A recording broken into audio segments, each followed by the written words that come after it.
یہ علم وحی سب کے لیے ہے؟ نہیں۔ اب یہ آیت پڑھیں گے سورہ شعراء کی، 42 نمبر سورہ ہے اور 51 نمبر آیت ہے۔ مولا علم وحی کا اطلاق سب کے ساتھ ہے، کیا وحی سب کے لیے؟ فرمایا نہیں۔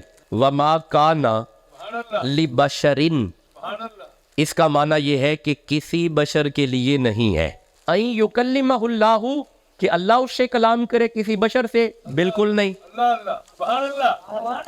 بالکل نہیں، ہے ہی نہیں کہ اللہ کسی بشر سے کلام کرے۔ اللہ کسی بشر سے کلام کرے ایسا ہے ہی نہیں۔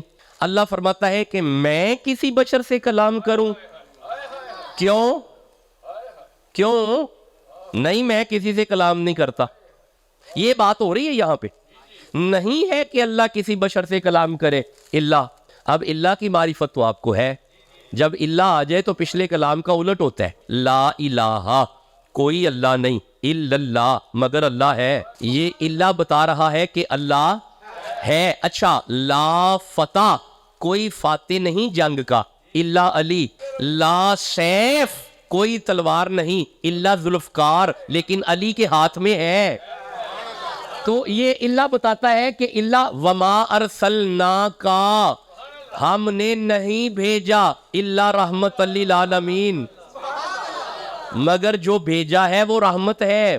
اب اللہ فرماتا ہے وما کان لبشر ان یکلمہ اللہ، اللہ کے لیے نہیں کہ وہ کسی بشر سے کلام کرے، الا وحیا، مگر وحی کے ذریعے۔ ہمارا کلام وحی ہے۔ بھئی اللہ فرما رہے ہیں ہم جب بھی کلام کریں